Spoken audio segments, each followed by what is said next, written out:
You survived the layoffs. You survived the restructuring. But now you're doing the work of 3 people. Somehow you're still falling behind. Last month, I talked to a project manager named Alex. 2 years ago, his team had 7 people.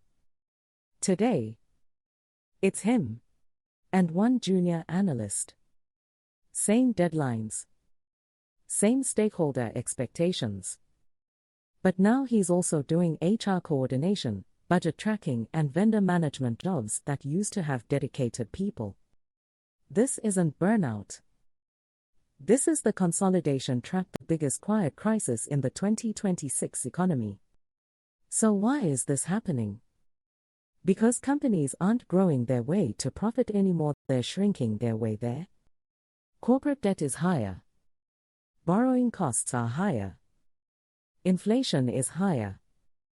So leadership is doing the only thing Wall Street rewards, cutting salaries without cutting output. And AI. AI is the shovel they're using. They're not automating tasks. They're automating payroll. They're consolidating 3 $80,000 roles into one $90,000 orchestrator role. And pocketing the $150,000 difference. That's the new efficiency tax, and you're paying it with your time.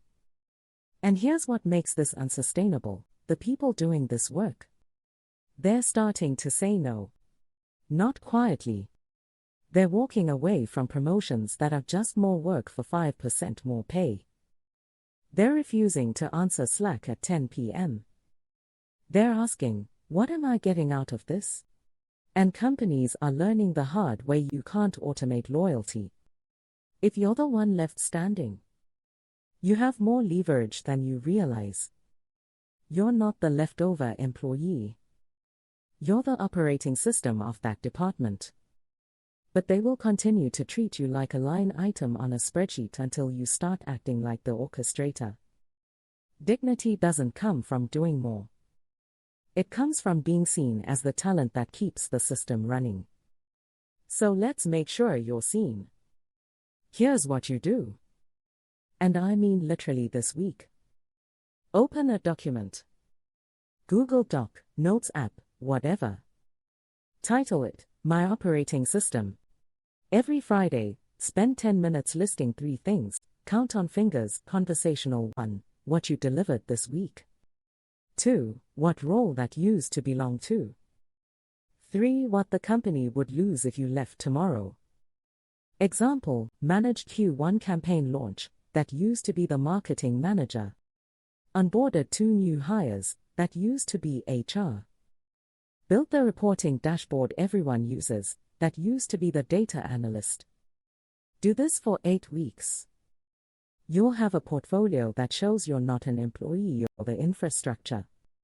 And when you walk into a performance review, or a salary negotiation, or frankly a job interview somewhere else, you're not asking for a raise.